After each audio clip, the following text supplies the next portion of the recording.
Hi friends, welcome to Solaivanam creations. இன்றைக்கி நம்ம வீடியோவில் சுவையான கஸ்டர்ட் ஃப்ரூட்ஸ் எப்படி செய்யறதுன்றதை பார்க்கலாம். இது ரொம்பவே சிம்பிளான டிஷ்ஷு. வாங்க வீடியோக்குள்ளே போகலாம். இப்போ நம்ம ஸ்டவ் ஆன் பண்ணி பேன் வச்சாச்சு. இப்போ கஸ்டர்ட் செய்யறதுக்கு நான் தண்ணி மிக்ஸ் பண்ணாமல் ஒரு 1/2 லிட்டர் பால் வச்சுருக்கேன். அந்த பால் இதோட சேர்த்துடுறேன்.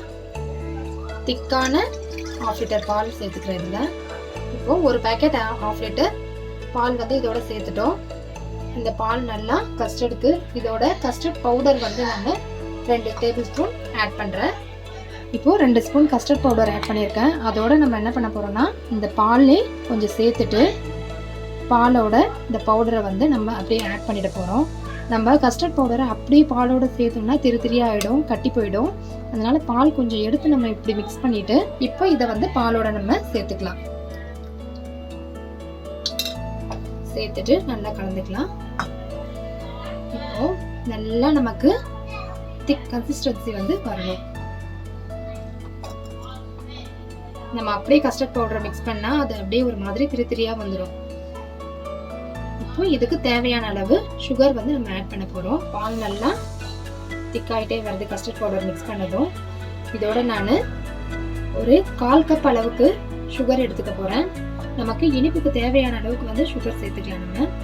நான் இந்த கப்ல தேவையான ஒரு 1/4 கப் நான் சுகர் எடுத்திருக்கேன். அந்த சுகரை இதோட ஆட் பண்ணிடுறேன். நமக்கு எந்த அளவுக்கு இனிப்பு தேவையோ அந்த அளவுக்கு சேர்த்துக்கலாம்.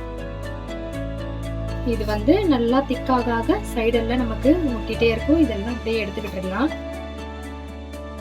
இதை நம்ம கலந்துட்டே இருக்கணும், இல்லைன்னா கீழே ஒட்டிடும், அடி பிடிச்ச மாதிரி ஆயிடும். மிக்ஸ் பண்ணிட்டே இருக்கும். நம்முடைய கஸ்டர்ட் ரெடி ஆயிடுச்சுங்க. நல்லா ஆறிடுச்சு. இப்போ நம்ம ஃப்ரூட்ஸ் எல்லாம் இதோட ஆட் பண்ணிக்கலாம். ஃபர்ஸ்ட் நான் மாதுளம்பழம் ஆட் பண்ணிக்கிறேன். அப்புறம் orange, apple, grapes, banana add பண்ணியாச்சு. இப்போ இந்த ஃப்ரூட்ஸ் தான் இல்லை, நமக்கு என்ன ஃப்ரூட்ஸ் இருக்கோ அந்த ஃப்ரூட்ஸ் எல்லாமே நம்ம ஆட் பண்ணிக்கலாம். நான் இன்னைக்கு ஒரு 4 டைப்ஸ் ஆஃப் ஃப்ரூட்ஸ் ஆட் பண்ணியிருக்கேன். இதில் இதை நல்லா மிக்ஸ் பண்ணிக்கலாம். நம்முடைய டேஸ்டியான கஸ்டர்ட் ரெடி. கஸ்டர்ட் ஃப்ரூட்ஸை இன்னொரு பவுலுக்கு ட்ரான்ஸ்ஃபர் பண்ணிக்கலாம். ரொம்பவே சுவையான நம்மளுடைய கஸ்டர்ட் ஃப்ரூட் ரெடி ஆயிடுச்சுங்க.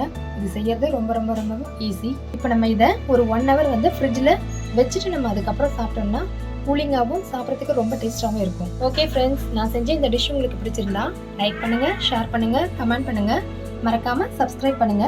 கூடவே அந்த பெல் ஐக்கானையும் கிளிக் பண்ணுங்க. தேங்க்யூ. நெக்ஸ்ட் வீடியோவில் பார்க்கலாம்.